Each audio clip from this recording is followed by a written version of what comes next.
अस्सलाम वालेकुम। आज जो रेसिपी आपके साथ शेयर करने जा रही हूँ वो है देगी आलू गोश्त रेसिपी। बहुत ही मज़े की ये बनकर तैयार होती है, बहुत ही शानदार बनती है। इस रेसिपी के अंदर मैं तमाम टिप्स एंड ट्रिक्स आपके साथ शेयर करूँगी कि किस तरह हम देगी आलू गोश्त को बना सकते हैं, बिल्कुल ऐसा जैसे कि आप शादियों में जाके आलू गोश्त खाते हैं और देग का आप आलू गोश्त खाते हैं। तो क्या क्या वो चीज़ें होती हैं और किस तरीके से वो बनाते हैं, वो सब बातें आपके साथ शेयर करूँगी। तो शुरू करते हैं। बिस्मिल्लाहिर्रहमानिर्रहीम। आधा किलो मैंने यहाँ पर बीफ का गोश्त लिया है। आप चाहें तो मटन का गोश्त भी ले सकते हैं। ये हड्डी, बोटी और चर्बी का मिला जुला गोश्त है। हड्डी वो वाली इस्तेमाल की है जिसमें से जूसेस निकलते हैं। नल्ली की हड्डी भी मैंने इसमें डाली है ताकि बहुत अच्छा सा फ्लेवर आए। यहाँ पर मीडियम साइज़ के आलू लेकर बीच में से कट लगा लीजिए और 2 हिस्सों में तकसीम कर लीजिए। अब मैंने इसको छील कर 2 हिस्सों में तकसीम करके इसको पानी में डिप कर दिया है ताकि ये काले ना पड़ें।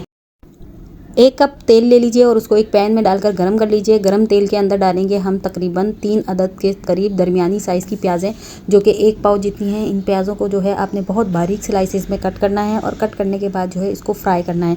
फ्राई हम इसको बिल्कुल क्रिस्पी बादामी गोल्डन ब्राउन करेंगे और इसके बाद जो है इसको मीडियम फ्लेम पर आपने गोल्डन ब्राउन करना है और इसके बाद सारी प्याज को आपने तेल में से निकाल लेना है और एक प्लेट के अंदर जो है फैला देना है ताकि ये क्रिस्पी बन जाए। इसके अंदर हवा पास होगी तो ये क्रिस्पी हो जाएंगी। तो यहाँ पर मैंने तमाम प्याज़ों को निकाल लिया है। प्याज जितनी बारीक कटी हुई होगी उतनी ही ज़्यादा क्रिस्पी होगी। इसके बाद बचे हुए तेल में डालूंगी कुछ गरम मसाले, जिसमें 1 चाय का चम्मच सफ़ेद ज़ीरा, 2 अदद काली बड़ी इलायची, 6 अदद सब्ज़ इलायची, आधा चाय का चम्मच लौंग, 1 चाय का चम्मच काली मिर्च, 2 अदद दालचीनी के टुकड़े और 1 जायफल का टुकड़ा मैंने शामिल किया है। जो बीच में आपको टुकड़ा नज़र आ रहा है ना, वो जायफल का है। तो यहाँ पर इन तमाम गरम मसालों को मैंने इसके अंदर डालना है तेल के अंदर और इसको हल्का सा कड़कड़ाना है। इसके बाद हमने इसके अंदर डालना है 1 खाने का चम्मच भर के अदरक लहसुन का पेस्ट। तो फ्लेम को अभी फ़िलहाल स्लो रखना है ताकि आप अच्छी सी भुनाई कर सके अदरक लहसुन की और अदरक लहसुन का कच्चापन निकल जाए। तकरीबन 30 सेकंड के लिए यानी आधे मिनट के लिए आपने इसकी भुनाई करनी है। इसके बाद इसके अंदर शामिल कर देना है गाय का गोश्त, बड़े का गोश्त। इसमें शामिल करने के बाद जो है मैं इसको अच्छा सा भूनूंगी, इतना भूनूंगी कि इसका कलर चेंज हो जाए। तो यहाँ पर अच्छी सी भुनाई करने में तकरीबन 5 मिनट तो लगेंगे। फ्लेम को आपने अब तेज़ कर लेना है और गोश्त का पानी बिल्कुल छोड़ने नहीं देना है। अगर गोश्त ने अपना पानी छोड़ दिया तो फिर इसकी भुनाई नहीं होगी। तेज़ फ्लेम के ऊपर आपने भुनाई करनी है। जब गोश्त का कलर चेंज हो जाएगा तो हम इसके अंदर शामिल करेंगे 1 कप से थोड़ी कम दही। अगर मेजरमेंट में देखे जाए तो ये तकरीबन 150 ग्राम दही है और आपने इसको मुकम्मल तौर पर फेंटना है, अच्छे से फेंटना है और फेंटने के बाद जो है आपने इस गोश्त के अंदर शामिल करना है। अब अच्छी सी इसकी मिक्सिंग कर देंगे। फ्लेम को तेज़ ही रखेंगे।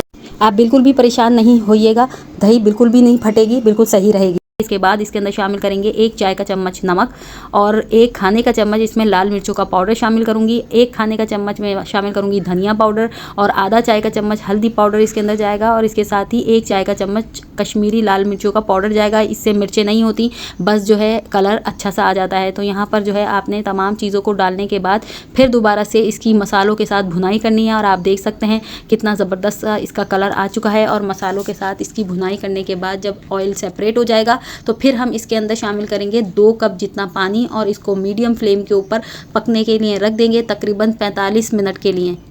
अच्छा, गोश्त जो गलने का डिपेंड करता है टाइम, वो गोश्त के जानवर पर डिपेंड करता है कि कितना बड़ा जानवर है या कितना छोटा। तो मैंने तो आपको एक टाइम बता दिया है, हो सकता है 1 घंटा भी लग जाए और ज़्यादा टाइम भी लग जाए। तो यहाँ आप देख सकते हैं गोश्त हमारा गल चुका है और दोबारा से पानी सारा ख़त्म हो चुका है। अब मैं इसको मीडियम फ्लेम के ऊपर बाकी चीज़ें शामिल करूँगी। तो अच्छा, मेरी लाइट नहीं है इसलिए वीडियो की लाइट थोड़ी कम हो गई है, तो इग्नोर कीजिएगा इस बात को। फ्लेवर पे लेकिन इसके कोई कॉम्प्रोमाइज़ नहीं होगा इंशाल्लाह ताला।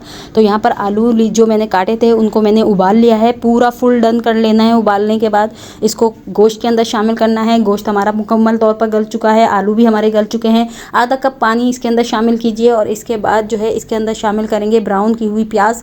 प्याज को आप चॉपर में बहुत बारीक सा पीस लीजिए और पीसने के बाद इसके अंदर शामिल कर दीजिए। प्याज शामिल करने के बाद अच्छा सा मिक्स कीजिए। इसके बाद जाएंगे कुछ खुश्क मसाले जो कि इसके फ्लेवर को मज़ीद बढ़ाएंगे, जिसमें जाएगा आधा चाय का चम्मच मैं यहाँ पर शामिल करूँगी गरम मसाला पाउडर। गरम मसाला पाउडर घर का बना हुआ फ्रेश इस्तेमाल कीजिएगा, डिब्बे का नहीं लीजिएगा। और इसके साथ ही 1/4 चाय का चम्मच इधर मैं सब्ज़ इलायची का पाउडर शामिल करूँगी। 1 चाय का चम्मच शामिल करूँगी केवड़ा वाटर और इन तमाम चीज़ों को अच्छा सा मिक्स करने के बाद तकरीबन 1 से 2 मिनट के लिए दम पर रख दूँगी। तो ये जो है तमाम चीज़ें डन हैं। बस इसको एक खुशबू देने के लिए, अरोमा देने के लिए हमने से 2 से 3 मिनट के लिए जो है दम पे रखा है। यकीन करें, आप जो शादियों में जाकर आलू गोश्त खाते हैं वो खाइएगा और इसको फिर घर में आके बना के खाइएगा। इंशाल्लाह एक फ्लेवर आपको मिलेगा बहुत ही ज़बरदस्त, बहुत ही जायकेदार ये बन के तैयार होता है।